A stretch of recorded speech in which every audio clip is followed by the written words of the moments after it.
Hey guys, welcome back to the channel. So I'll bring you in. About 4 days ago we laid down these surfactants at 1 to 10 with the swab sticks on the steel and on the aluminium, and I think a day or two later, 2 days later, the 16th, we laid it out on half of the leather, so like the bottom strip of the leather. Can you just see that? And we left that surfactant on there.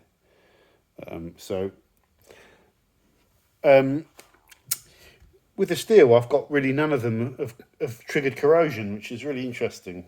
None of them. The Auto Finesse has got some little dots there. I don't know if they'll go to corrosion later on, or it's just surfactant stains. And the Control, it's got a little bit of white sort of mineral deposits. But really no corrosion triggered, and nothing on the aluminium as well. So I think all of those products really are, but I'll probably leave it 5 days, maybe a week, just to be sure. And I think I'll redo the tests and use the products at full concentration, neat. But I wanted to use them at a ratio that was more suitable, but I don't think I'm going to get any meaningful results. So we've really probably got to put it on there thicker. So I'll sand these down again to remove the surfactant. You know, I'll wipe them off and then sand them. And then I'll probably check the leather. I'll rinse, just use a wet swab to see if I can remove the line of surfactant back to how it was and make sure there's no difference after I've moved the surfactant. You know, it hasn't discoloured it, or that I'm getting, you know, somehow damaged the top coat or something. I can't get the colour back. So the leather might still be good. We have to wait and see, but not getting any meaningful stuff on the aluminium and the metal. So yeah, I think the only option is to go neat. And we just cover the fact that at 1 to 10, they've all passed. Even the ones that say like Meguiar's says it's corrosive to metal. Well, maybe, but I'm not really seeing much. When I did the shampoo testing, some of them, I think I'm pretty sure I used them neat, and some of them lit these steel panels up like within 24 hours with heavy corrosion. But perhaps because these are all stronger alkalines, even though they've got corrosive stuff in it, they also inhibit the corrosion. So who knows? But we're going to go in neat. What do you think? Let me know your thoughts on that. This is an informal video. In terms of testing, I've done the price, I've done the concentration, I've gone through the instructions and ranked all them. Now it's the steel, aluminium, leather testing, then polycarb testing, then carpet extractant testing, dirt simmer testing, tyres, wetting ability, so putting drops out to see how well they can wet. And that's probably where we're going to leave it, actually. Probably where we're going to leave it. And maybe just record the pH of all of them as they are neat. There's no point. They'll be too similar if we record all these pHs, because they're 90% water, you know, so it's gonna level it. So you're best off taking the pHs off of the neat ones, so you can see the kind of difference, even though pH isn't too important. So yeah, that's the APC testing. What else has been going on? I've been filming loads of stuff on repairs on this new HLR polisher, which is really cool. Really like powerful little tool. Little like, oh, what's the word? An animal analogy. It's like a little bulldog. Got some real power. If you put a pad on it, it's quite interesting. When I first got this tool, I thought the vibration was insane on speed 5. But, of course, let's just get a clean pad. Of course, when you don't have the pad on the machine, you're not properly counterbalanced, are you? So it makes a hell of a difference having it properly counterbalanced. When you take the pad off, turn the machine off, you idiot. When you take the pad off, doing this all one-handed, Let's just get my pads nice and tidy in there. Put that back on there. You don't have quite the same balance. And the machine really, just that change in balance causes more vibration, so you need the pads on it. But it's very smooth when you've got the pads on it. It's really so much power. Some of you are asking, well, how does it compare to this?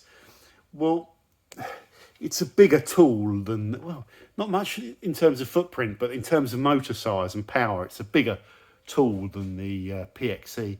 The PXE is sort of sits between the Hybrid Nano and the Hybrid Mini in terms of its capability.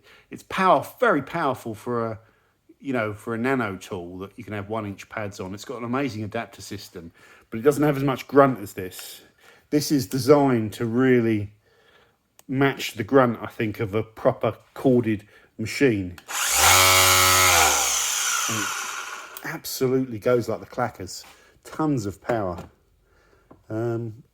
Yeah, so I would get one of these instead of an LHR 75E because there's a corded adapter coming soon. So this tool only is, I think, about £200. So you could buy this and the corded adapter, and it'd be cheaper than the LHR 75E, and it'll just give you the capability. But you might not like the ergonomics. You might want the old sort of design with the barrel and the speed thing underneath and the clip-on lock. But I love the ergonomics of the tool. I think it's really nice and comfy. Yeah. Someone was saying in the comments, well, it's really silly to get this closer to the car, but you're actually not. It's not closer because this dovetails away from the car. And with the existing tool, you think of the barrel going along here, the tip being here. When it tips over, it's the same alignment if you trace it down as this bit. So the difference is when you put this close to the car, so like this, if you're polishing a car, when you hit the car, it's going to be, that back bit is further away. So I don't know. I don't think that makes any difference. I don't think there's any increased risk of whacking the car. The only thing I've noticed with it is you've got to remember to turn it off. Really, you want to set it down that way, which I still forget, and it can topple a little bit. You have to set it down on a flat surface. Sometimes I set it down like that and I forget to turn the power off. That's the only thing, like I just did.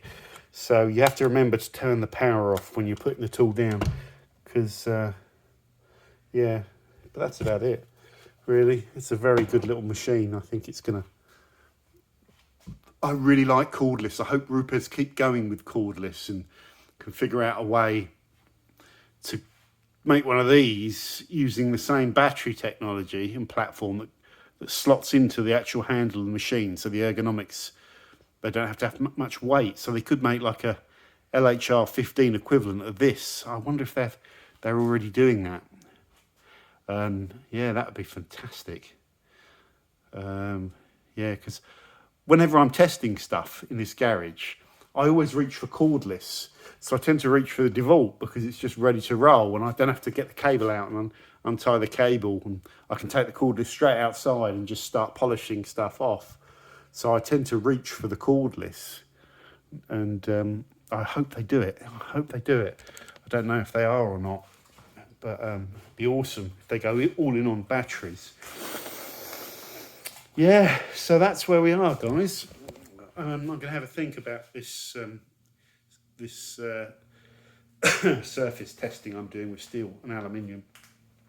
And if I don't get any meaningful results over the next few days, then I'll scrub down, prepare the panels again, rinse them, grit them, and then redo the testing. So there we go. Thank you very much for watching. Just a very informal update. I want to get this APC video done and out there because, I want to get there. Been doing the channel for 6 years now. I want to get my best ofs done. And we've really gone to town with this APC one. And at the moment, still don't know, which ones to win. I've got my little favourites already, but I haven't used some of them enough. So that's why we do all the scoring and the points stuff, so that we run them through like a mill, and the ones that come out with the most points are usually worthy winners. Okay, see you later.